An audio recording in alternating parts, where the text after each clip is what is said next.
আলহামদুলিল্লাহ।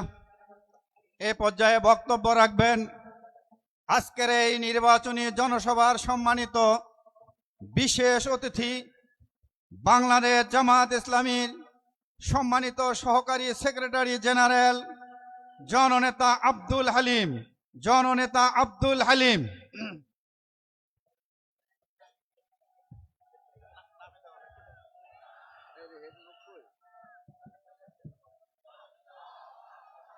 আলহামদুলিল্লাহ রাব্বিল আলামিন ওয়াসসালাতু ওয়াসসালামু আলা রাসূলিল কারীম ওয়া আলা আলিহি ওয়া আসহাবিহি আজমাইন। ত্রয়োদশ জাতীয় সংসদ নির্বাচন 2026 উপলক্ষে বাংলাদেশ জামাত ইসলামী গাইবান্ধা জেলার 5টি আসনের উদ্যোগে আয়োজিত আজকের বিশাল জনসভার সম্মানিত সভাপতি, গাইবান্ধা 3 আসনের জামাত ইসলামী মনোনীত প্রার্থী অধ্যক্ষ নজরুল ইসলাম লেবু, আজকের প্রধান অতিথি আগামীর বাংলাদেশের ভাবী প্রধানমন্ত্রী আমিরে জামাত ডাক্তার শফিকুর রহমান, উপস্থিত জাতীয় নেতৃবৃন্দ, সংগ্রামী গাইবান্ধাবাসী, আসসালামু আলাইকুম রহমতুল্লাহ। আজকে আমিরে জামাত ভাষণ দেবেন। আগামী দিনে জামাত ইসলামের প্রত্যয় হচ্ছে জুলাই আগস্টের বিপ্লবে যেসব ছাত্র জনতা জীবন দিয়েছে, তাদের যে আকাঙ্ক্ষা ছিল আমরা ন্যায়ভিত্তিক রাষ্ট্র চাই, বৈষম্যমুক্ত রাষ্ট্র চাই, দুর্নীতিমুক্ত রাষ্ট্র চাই, সবার জন্য বাংলাদেশ চাই, সে বাংলাদেশ নিশ্চিত করতে হলে আগামী নির্বাচনে গাইবান্ধার 5টি আসনে আপনারা দাঁড়িপাল্লাকে নির্বাচিত করবেন ইনশাআল্লাহ। সংগ্রামী জনতা, আপনারা জানেন জামাত ইসলামের আমির মানবিক বাংলাদেশের স্বপ্নদ্রষ্টা ডাক্তার শফিকুর রহমানের নেতৃত্বে 10টি দল নির্বাচনী ঐক্য আমরা গঠন করেছি। আগামী দিনের এই বাংলাদেশ গঠনে, ফ্যাসিবাদ মুক্ত বাংলাদেশ গঠনে ডাক্তার শফিকুর রহমানের নেতৃত্বে ইনশাআল্লাহ ছাত্র জনতার আকাঙ্ক্ষার বাংলাদেশ আমরা উপহার দিতে পারবো। আপনারা অনেকগুলো দাবি এখানে পেশ করেছেন, আমির জামাত শুনেছেন এবং তাকে আমরা নোট দিয়েছি। ইনশাআল্লাহ আল্লাহর রহমত এবং জনগণের ভালোবাসায় গাইবান্ধার 5টি আসন পেয়ে সারা বাংলাদেশের জনগণের ভোটে জামাত ইসলামী 10 দলীয় ঐক্যজোট সরকার গঠন করলে আপনাদের এই দাবি অগ্রাধিকার দিতে বাস্তবায়ন জন্য আমরা সর্বাত্মক চেষ্টা করব ইনশাআল্লাহ। আপনাদের সকলকে ধন্যবাদ জানিয়ে এবং 12ই ফেব্রুয়ারি নির্বাচনে কেন্দ্র পাহারা দেওয়ার মধ্য দিয়ে আপনাদের যে আকাঙ্ক্ষার ভোট, সেই ভোট দেওয়ার পরিবেশ নিশ্চিত করার উদাত্ত আহ্বান জানিয়ে বক্তব্য শেষ করছি। আল্লাহ হাফেজ। বাংলাদেশ জিন্দাবাদ। 10 দলীয় নির্বাচনী ঐক্য জিন্দাবাদ।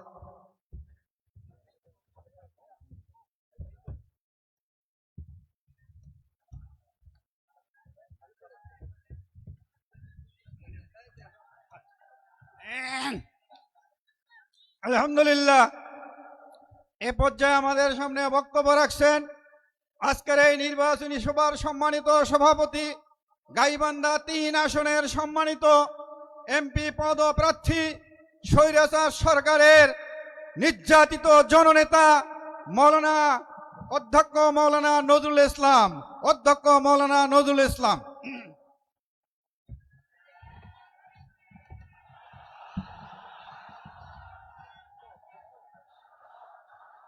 আউযু বিল্লাহি মিনাশ শাইতানির রাজিম।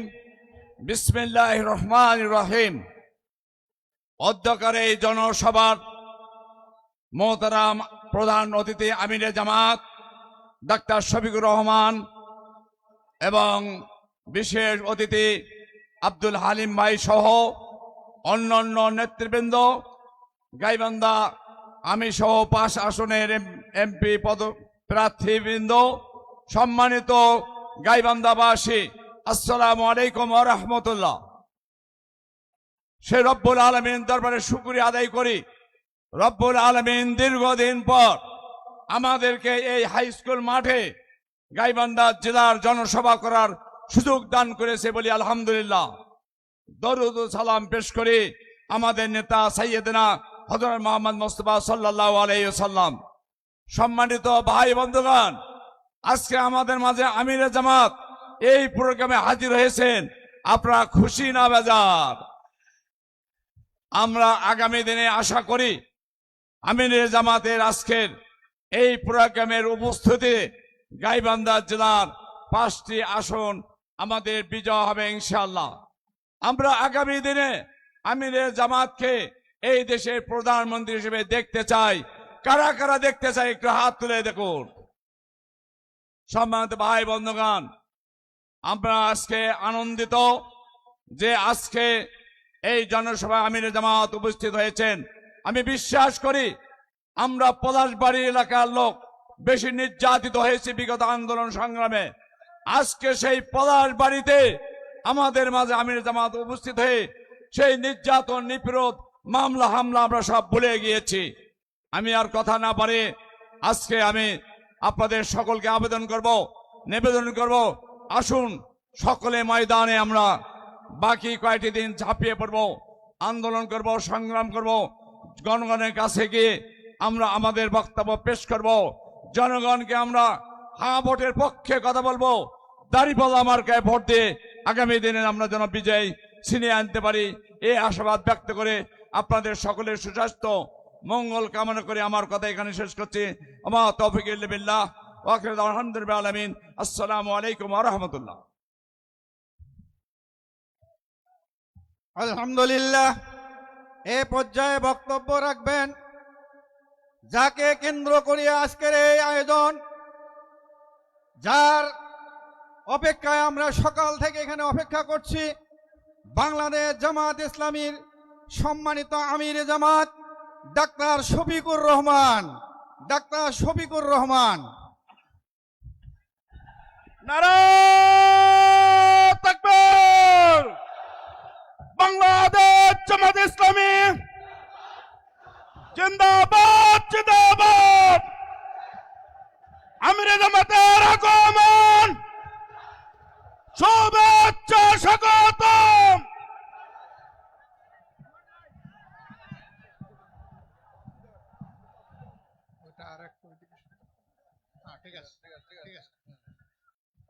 আর সরাতে হবে না, ঠিক আছে? হ্যাঁ, ঠিক আছে।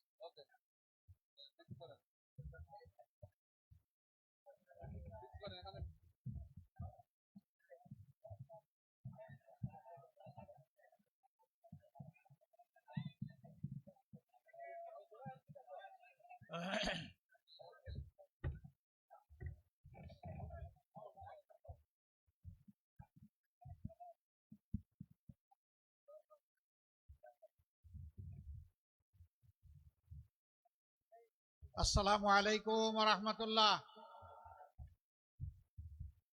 প্রিয় গাইবান্ধা জেলাবাসী, আপনারা কেমন আছেন?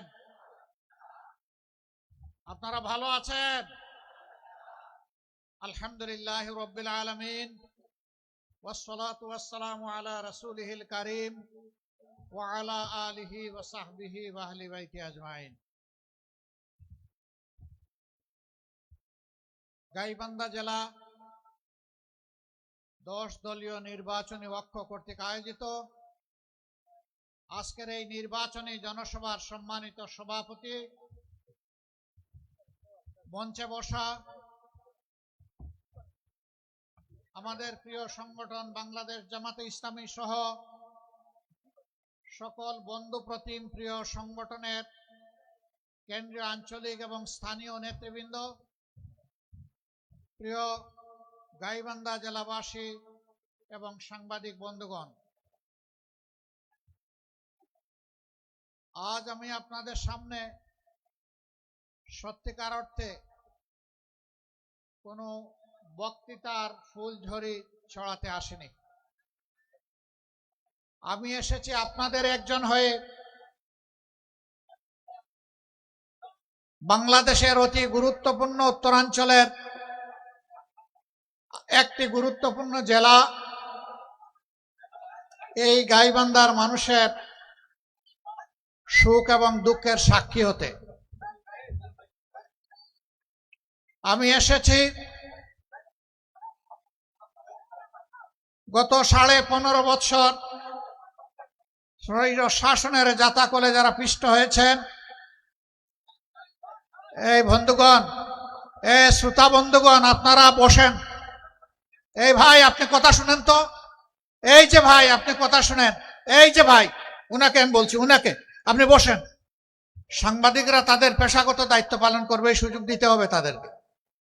আপনাদের কথাই তারা জাতির কাছে, বিশ্বের কাছে পৌঁছাবে। তারা দায়িত্ব পালন না করলে কেমনে হবে? একটু ধৈর্য ধরুন। যারা দেখবেন না তারা কথাগুলা শুনুন, যারা দেখছেন তারা আল্লাহ শুকরিয়া আদায় করুন। ওনাদেরকে ওনার পেশাগত দায়িত্ব পালনের সুযোগ দিন। আপনি কথা বন্ধ করবেন, আপনি কথা বন্ধ করবেন প্লিজ। ধন্যবাদ আপনাকে এবং সবাইকে।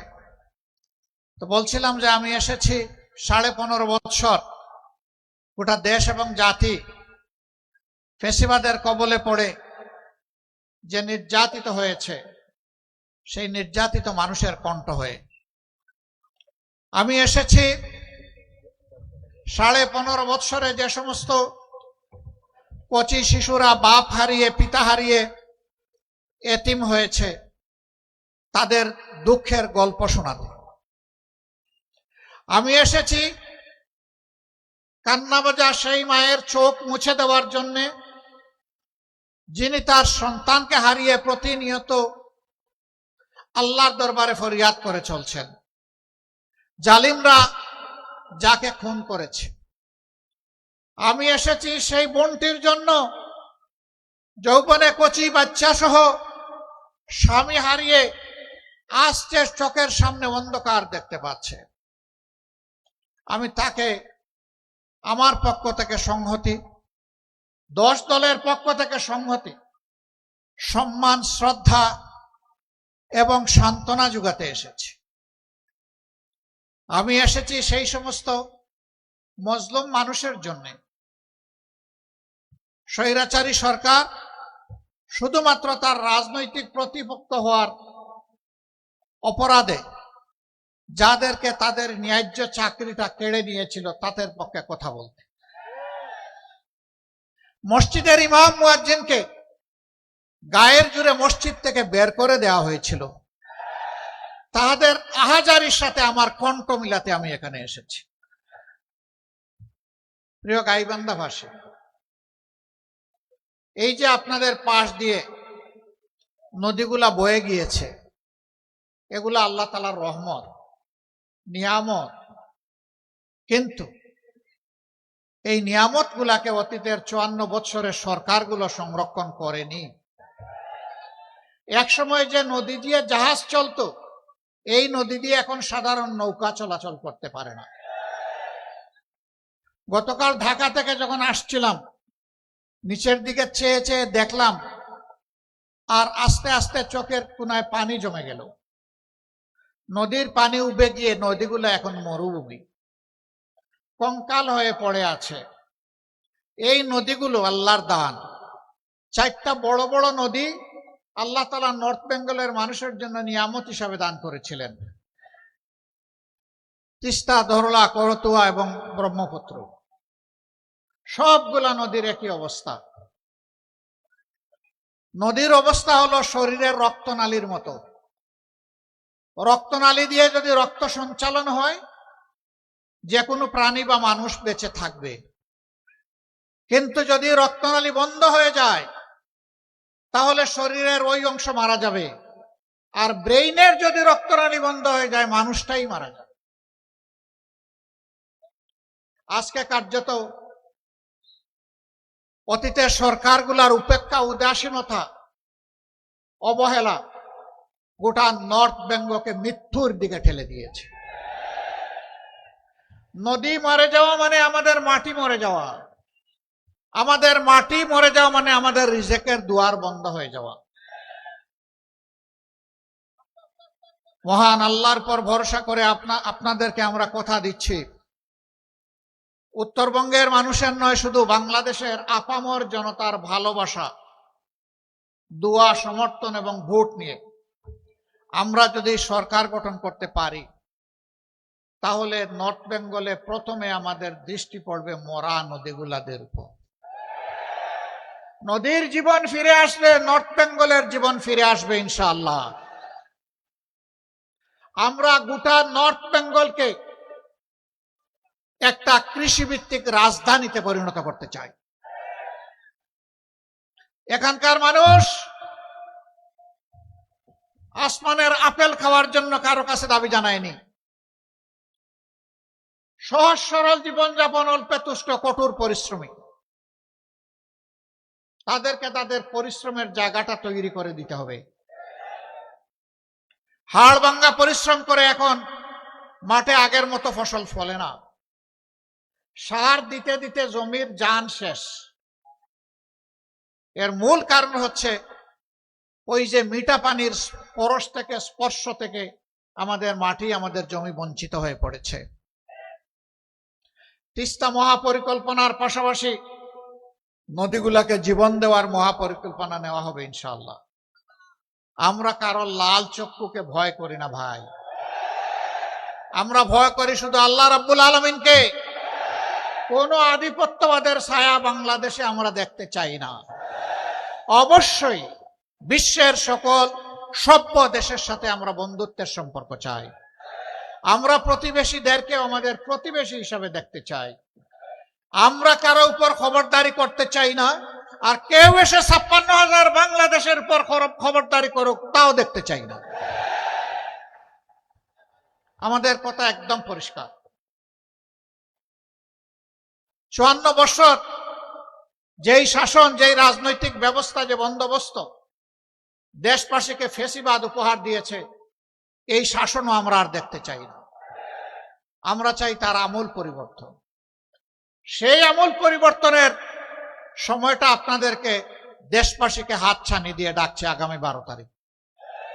একসাথে দুটি ভোট ইনশাআল্লাহ অনুষ্ঠিত হবে, গণভোট আর সাধারণ নির্বাচন। আমি বলবো গণভোট সফল হলে সাধারণ নির্বাচন সফল হবে, তাই গণভোটের পক্ষে হা বলতে হবে।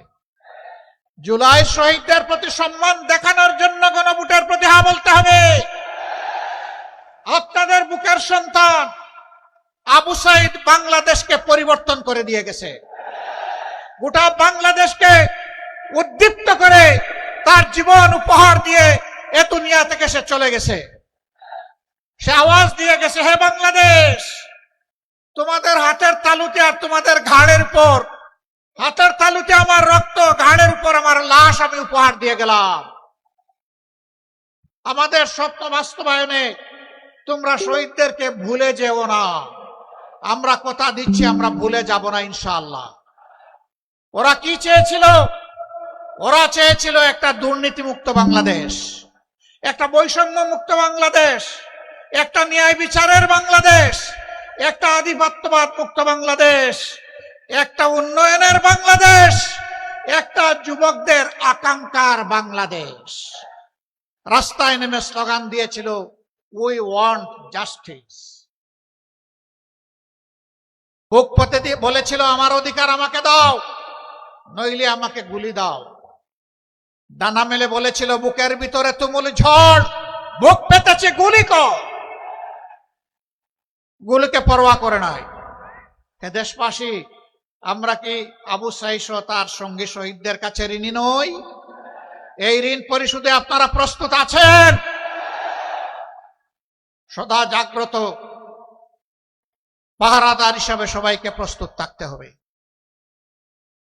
আকাশ, নীল আকাশ, মাঝে মাঝে আকাশে শকুনের ছায়া দেখা যায়। ওই শকুনের ছায়া যেন বাংলাদেশের মাটিতে পড়তে না পারে। আপনারা সাবধান থাকতে পারবেন তো? পরপর তিনটা নির্বাচন, 14, 18, 24। আমাদের যুব সমাজ, আমাদের সাধারণ মানুষ, আমাদের ভাইয়েরা বোনেরা একটাও ভোট দিতে পারে নাই। যুব সমাজ তাদের জীবনেও একটা ভোট দিতে পারে নাই। এবার অনেক অপেক্ষার পর আগামী 12 তারিখ আসছে। এই 12 তারিখ শহীদদেরকে সম্মান করতে গিয়ে বাংলাদেশের বস্তা পছা অতীতের 54 বছর যেই ব্যবস্থা শাসকদেরকে দুর্নীতিবাজ, চাঁদাবাজ, দখলবাজ, মামলাবাজ, হত্যাকারী, খুনি, ধর্ষক এবং আয়নাগরের নায়ক নায়িকা বানায়, তা পরিবর্তন করে দেওয়ার জন্য আমরা হা ভোট দেব ইনশাআল্লাহ। হাবুটের পক্ষে জোয়ার তুলতে হবে। সেই হাবুটের জোয়ারে অতীতের বস্তা পচা সমস্ত ব্যবস্থা যেন ভেসে যায়। এরপরে নর্থ বেঙ্গলের কিছু বাস্তব সমস্যা আছে। একটা তো আমি বলেই ফেললাম, নর্থ বেঙ্গলকে তিলে তিলে হত্যা করা হয়েছে। এখনো এই অঞ্চল থেকে মানুষ ছুটে রাজধানীর দিকে। তিনটা বাস্তব প্রয়োজনে ছুটে: উন্নত শিক্ষা, প্রয়োজনীয় স্বাস্থ্য সেবা এবং একটা ছোট্ট একটা চাকরি। এই তিনটার জন্য প্রাণপণে রাজধানীর দিকে ছুটে। আমরা মহান আল্লাহর উপর ভরসা করে কথা দিচ্ছি, ঘরে বসে উত্তরবঙ্গকে আপনারা রাজধানী বানাবেন ইনশাআল্লাহ।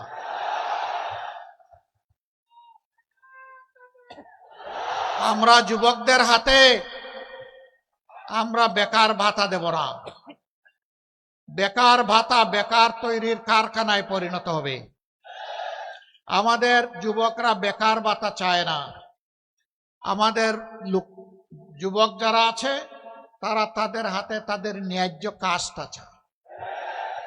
আমরা ইনশাআল্লাহ প্রত্যেকটা যুবক যুবতীর হাতকে আমরা বাংলাদেশের দেশ গড়ার কারিগরের হাতে পরিণত করি। আমরা তাদেরকে বাস্তব শিক্ষা দিয়ে দক্ষতা তাদের হাতে আমরা তুলে দেব। এরপরে গৌরবের সাথে দেশে হোক প্রবাসে হোক সম্মানের সাথে সে আয় রোজগার করবে, চাকরি করবে, ব্যবসা করবে ইনশাআল্লাহ। আমরা উত্তরবঙ্গকে পুরা একদম ইন্ডাস্ট্রিতে পরিণত করতে চাই। এটা সম্ভব। এখানে বাংলাদেশের শস্যের 3 ভাগের 1 ভাগ। সারা বাংলাদেশকে উত্তরবঙ্গ ধান চাল সরবরাহ করে, গম সরবরাহ করে, ভুট্টা সরবরাহ করে, আম জাম সরবরাহ করে, লিচু সরবরাহ করে, পেয়ারা কুল সরবরাহ করে। এক কথায় বলতে গেলে বাংলাদেশের এটি হচ্ছে খাদ্যের একটি ভান্ডার। কিন্তু আফসোস, কৃষক তো উৎপাদিত মূল্যের সঠিক মূল্য পায় না। পণ্যের মূল্য কেন পায় না জানেন? 2টা কারণে পায় না। একটা হচ্ছে মধ্য স্বত্বভোগীরা এসে এখানে কামড় দেয়, আর একটা হচ্ছে ঘাটে ঘাটে চাঁদাবাজরা অস্থির করে তোলে। এই 2 কারণে কৃষক পায় না পণ্যের মূল্য, ক্রেতা পায় না ন্যায্য মূল্যে তার পণ্য। আমরা সেই চাঁদাবাজদেরকে নির্মূল করব ইনশাআল্লাহ। ভয় পেও না চাঁদাবাজ, তোমরাও এই সমাজের মানুষ।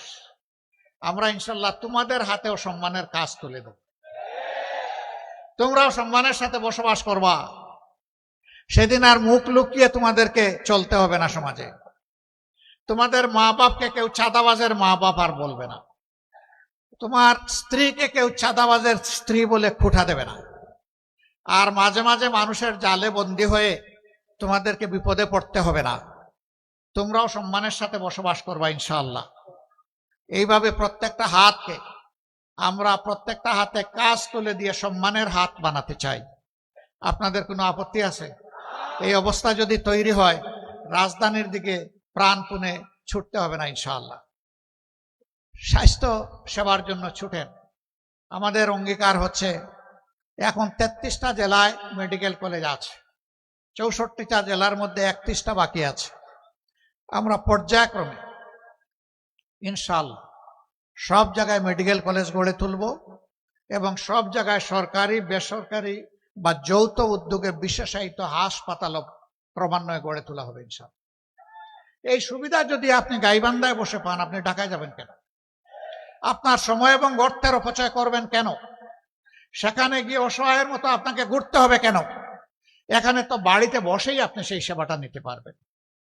শিক্ষার ক্ষেত্রে এখন বলবেন ডাক্তাররা এসে এখানে থাকবে কিনা? থাকবে। যখন সে দেখবে মানসম্মত শিক্ষা প্রতিষ্ঠান এখানে পরিচালিত হচ্ছে, গড়ে উঠেছে, তার সন্তানের শিক্ষা দীক্ষায় কোনো সমস্যা হবে না, তখন সেও সানন্দে এখানে থাকবে। 2টি কারণে। একটি হলো জীবন এখানে সহজ, পণ্যের দাম এখানে কম এবং সে তাজা সবকিছু পাবে। সবচেয়ে বড় কথা হলো, শহরের একটা কবিতা আছে, ইট পাথরের বাড়ি হেতা, ইট পাথরের ঘর, কেহ নহে কারো হেতা, সবাই সেতা পথ। এ হচ্ছে জড় সভ্যতার কবিতা।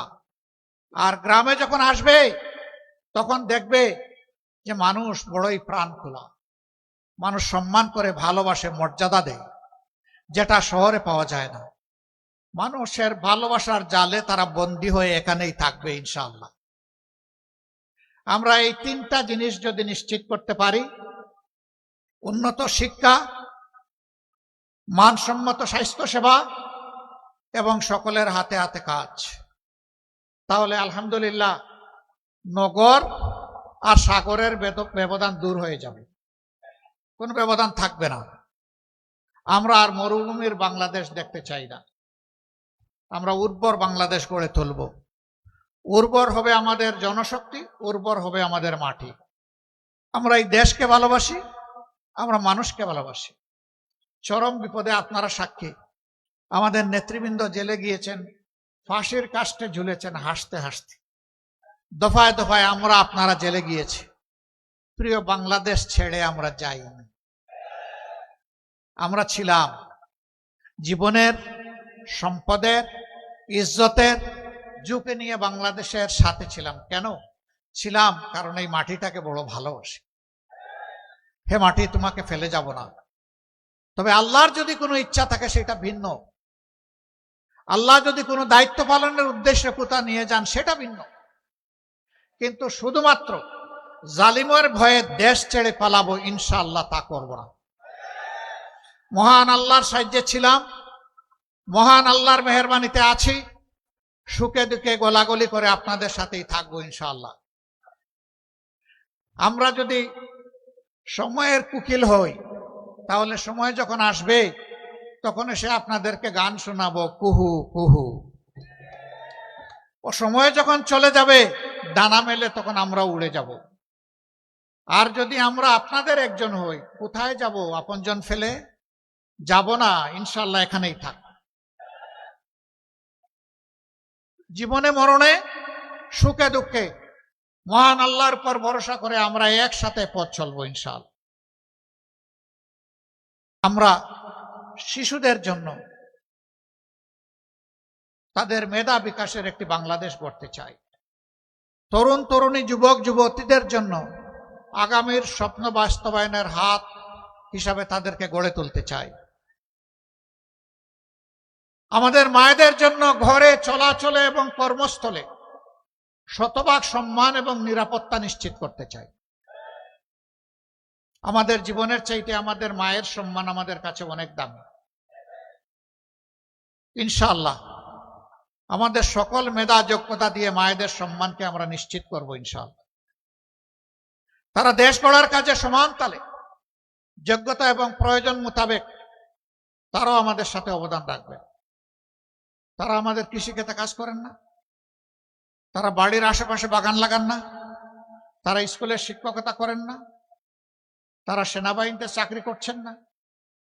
রাসূল করিম সাল্লাল্লাহু আলাইহি সাল্লাম তার জমানায় আমাদের মাদেরকে নিয়ে যেতেন যুদ্ধের ময়দানে যোদ্ধা হিসাবে। যুদ্ধের চাইতে কঠিন কোনো কাজ আছে? যদি যুদ্ধে মাদেরকে আল্লাহ রসুল সামিল করে থাকেন, তাহলে রাষ্ট্রের সকল কাজে তারা শরীক থাকবেন ইনশাআল্লাহ। এখন যে দুইটি জিনিসের অভাব, সেই অভাব পূরণ হবে ইনশাআল্লাহ। একটা কর্মক্ষেত্রে সম্মান নাই, আর একটা কর্মক্ষেত্রে নিরাপত্তা নাই। আমরা তাদেরকে কথা দিচ্ছি, আপনাদেরকে মায়ের সম্মান দিব এবং জান প্রাণ দিয়ে আপনাদের নিরাপত্তা নিশ্চিত করব ইনশাআল্লাহ। সব কিছুর উপর অগ্রাধিকার পাবে মায়েদের দিক। সেই বাংলাদেশটা আমরা গড়তে চাচ্ছি। আপনারা কি একটু আমাদের সাথে থাকবেন? ইনশাআল্লাহ যদি আপনারা থাকেন, তাহলে ইনশাআল্লাহ আল্লাহর পর ভরসা করে আমরা এগিয়ে যাব। উত্তরবঙ্গে একাধিক কৃষি বিশ্ববিদ্যালয় আমাদের প্রয়োজন, কারণ এটা কৃষির উর্বর ক্ষেত্র। সেরকম কোনো বিশ্ববিদ্যালয় নাই। হাজী দানেশ বিজ্ঞান ও প্রযুক্তি বিশ্ববিদ্যালয় এটা কৃষি বিশ্ববিদ্যালয় না। বেগম রোকেয়া বিশ্ববিদ্যালয় এটি একটি সাধারণ বিশ্ববিদ্যালয়। আমরা ফিল করি, সকল কিছু যাচাই বাছাই করে উত্তরবঙ্গে একাধিক কৃষি বিশ্ববিদ্যালয় হওয়া প্রয়োজন। এই ক্ষেত্রে আমাদের বিবেচনায় আশা করি গাইবান্ধা অগ্রাধিকার পাবে ইনশাআল্লাহ। মেডিকেল কলেজের কথা আগেই বলেছি, এখানে ইপিজেড করার সিদ্ধান্ত হয়ে আছে, বাস্তবায়ন নাই।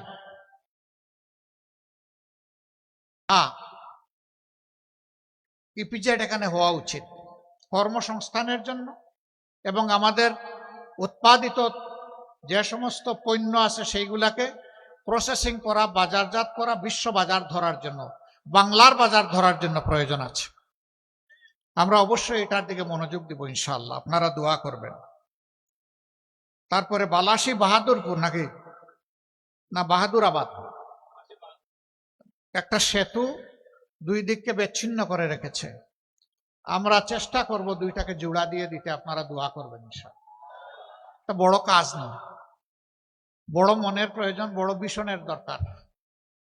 আমাদের চুরির টাকাগুলো যদি আমরা ফেরত পাই আর নূতন চোরদের হাত যদি আমরা অবশ করে দিতে পারি, বাংলাদেশের উন্নয়ন লাফিয়ে লাফিয়ে হবে ইনশাআল্লাহ, লাফিয়ে লাফিয়ে হবে।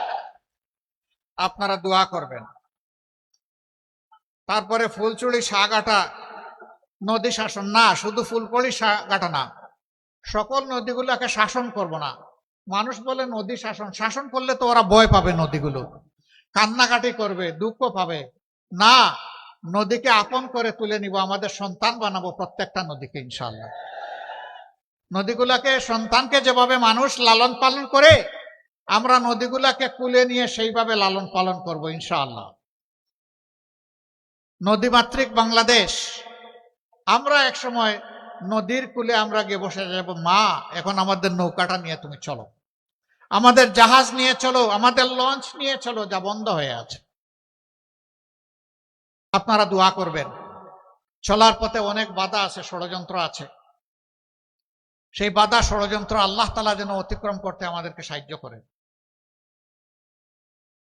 আমি পরিশেষে ন্যায় এবং ইনসাফের প্রতীক দাঁড়িপাল্লায় 10 দলের পক্ষ থেকে 5টি আসনে এখানে 5 জনকে মনোনয়ন দেওয়া হয়েছে। সবাইকে আপনারা চিনেন। তারপরে আমার নৈতিক দায়িত্ব আপনাদের কাছে আমাদের ভাইদেরকে আমানত হিসেবে উপহার দিয়ে যাওয়া। আপনারা এই আমানত কবুল করবেন, সাথে থাকবেন, পাশে থাকবেন, লড়ে যাবেন, আল্লাহর পর ভরসা করে বিজয় ছিনিয়ে আনবেন। আপনাদেরকে মুবারকবাদ। 1 নম্বর আসনে জনাব অধ্যাপক মাজেদুর রহমান, এই আসনে আগেও জামাতে ইসলামীর প্রতিনিধিদেরকে এলাকার মানুষ তারা নির্বাচিত করেছিলেন। আমরা সেই এলাকার মানুষকে ধন্যবাদ জানাই, কৃতজ্ঞতা জানাই। এবার আমরা তার হাতে ইনসাফের প্রতীক পাল্লা তুলে দিলাম। ধরো, ছেড়ে দিলা কেন? তোমার হাতে তুলে দিচ্ছি তো, তুমি তো ধরবা। আপনারা ইনসাফের প্রতীকের সাথে থাকবেন ইনশাআল্লাহ। এসপায়ার বাংলাদেশ, আমাদের স্বপ্নের বাংলাদেশের সাথে থাকবেন। সবাইকে ধন্যবাদ। 2 নম্বর আসনে সদরের আসন, ইনিও সাবেক উপজেলা চেয়ারম্যান, আরেকজন সাবেক উপজেলা চেয়ারম্যান, যিনি গাইবান্ধা জেলার সম্মানিত আমির জনাব আব্দুল করিম, তার হাতে আমরা ইনসাফের প্রতীক তুলে দিলাম। এই মানুষগুলাকে দেখতে মায়া লাগে, আসলেই লাগে। হ্যাঁ, যারা দেশ এবং জাতির জন্য পেরেশান হয়ে কাজ করে, মানুষের অন্তরে আল্লাহ তাআলা তাদের প্রতি ভালোবাসা তৈরি করে দেয়। আমরা দোয়া করি এই গাইবান্ধা জেলার প্রত্যেকটি ঘরে ঘরে সেই ভালোবাসার মানুষ যেন আমাদেরকে দান করেন। সবাইকে ধন্যবাদ। 3 নম্বর আসনে অধ্যক্ষ মৌলানা নজরুল ইসলাম সাহেব, ডান দিকে আসেন ভাই, বামে দিব না, ডানে আসেন। আমরা ডানপন্থী রে ভাই, ডানে আসেন। আলহামদুলিল্লাহ। আমরা কোন পন্থী? আমরা কোন পন্থী? ডানপন্থীরাই আল্লাহর মায়ার মানুষ। আল্লাহ তাআলা 2টা পন্থা দান করেছেন, একটা ডান পন্থা, একটা বাম পন্থা। আমরা ইনশাআল্লাহ ডানপন্থী। ওনার হাতে আমরা তুলে দিলাম ইনশাআল্লাহ। তিনিও সাবেক উপজেলা চেয়ারম্যান, একজন নির্যাতিত মানুষ, যাকে আজীবনের জন্য অন্যায়ভাবে শাস্তি দেওয়া হয়েছিল। ও মওলা, তুমি যারে রাখো তারে মারে কে, আর তুমি যারে ধরো তারে ছাড়ে কে? আপনারা আছেন এই ভাইটির সাথে, ধন্যবাদ আপনাদেরকে। তারপরে গাইবান্ধা জেলার সার্বিক আরেক আমির, বিশিষ্ট চিকিৎসক, সমাজসেবক, যিনি গরিবের বন্ধু বলে পরিচিত, আমাদের ভাই জনাব ডাক্তার আব্দুর রহিম সরকার। তিনি সরকারে নামের দিক থেকে আছেন, আগামীতে তিনি ইনশাআল্লাহ সত্যিকারের সরকারের অংশ হবেন ইনশাআল্লাহ। আপনারা তার জন্য বুক ভরে দোয়া করবেন, তার বিজয়ের জন্য ইনশাআল্লাহ আপনারা লড়ে যাবেন সমান তালে। সর্বশেষ গাইবান্ধা 5 আসনে সাগাটা ফুলছড়ি, এই আসনে আমরা গাইবান্ধাবাসীকে একজন বীর মুক্তিযোদ্ধা আমাদের পক্ষ থেকে উপহার দিচ্ছি, জনাব আব্দুল ওয়ারেস। তার হাতেও আমরা ইনসাফের প্রতীক দাড়িপাল্লা তুলে দিলাম। ওনারা যুদ্ধ করেছেন 71 সালে, একটি ন্যায় ইনসাফ সাম্যের, একটি অগ্রগতি উন্নয়নের, একটি নিরাপদ বাংলাদেশ দেখার জন্য। তাদের সেই আকাঙ্ক্ষা পূরণ হয় নাই, আপনাদের কাছে আমরা লজ্জিত। এবার যেন সেই আকাঙ্ক্ষা পূরণ হয়ে, আল্লাহ তুমি আমাদেরকে সাহায্য করো। আপনাদের সকলকে মোবারকবাদ। আচ্ছা, সবাই একটু পাল্লা সহ হাত তুলেন, পাল্লা হাতে নেন আর হাতটা তুলেন। 5 জনকে আপনারা একসাথে দেখে নেন। মহান রবের দরবারে সাহায্য চাই, হে আল্লাহ এই জেলাটাকে তুমি ন্যায় ইনসাফের জন্য কবুল করো, তোমার দিনের জন্য কবুল করো, মানবতার জন্য কবুল করো। সকল ধর্ম বর্ণের মানুষের পর আমরা যাতে ইনসাফ করতে পারি আমাদেরকে সাহায্য করো। সকল ধর্ম বর্ণের মানুষকে নিয়ে সুন্দরভাবে একটা সুন্দর দেশ, অহিংস একটা বাংলাদেশ যাতে আমরা গঠন করতে পারি, একটা ঐক্যবদ্ধ বাংলাদেশ গঠন করতে পারি। আল্লাহ তাআলা তুমি আমাদেরকে সাহায্য করো। আপনাদেরকে ধন্যবাদ। মূল্যবান সময় কুরবানি ত্যাগ করে এখানে এসেছেন, কথা শুনেছেন, আমাদেরকে আপনারা দোয়া করে দেবেন। আমরা আপনাদের অন্তরে ভালোবাসার একটা বিছানা চাই। অলিক কোনো কথা আপনাদেরকে বলি নাই, অসম্ভব কোনো ওয়াদা আপনাদেরকে দেই নাই। যা বলেছি ইনশাআল্লাহ আল্লাহ তৌফিক দিলে তার উপরই ভরসা করে তা বাস্তবায়ন হবে ইনশাআল্লাহ। এবং সেই বাস্তবায়ন করা অর্থাৎ ওয়াদার ওয়াজিব পূরণ করা হবে আমাদের দায়িত্ব। আমাদের জন্য দোয়া করবেন। আল্লাহ হাফেজ। বাংলাদেশ জিন্দাবাদ। 10 দলীয় নির্বাচনী ঐক্য জিন্দাবাদ। বাংলাদেশ জামাতে ইসলামী জিন্দাবাদ। দাড়িপাল্লার বিজয় হোক। আসসালামু আলাইকুম ওয়া রাহমাতুল্লাহি ওয়া বারাকাতুহু।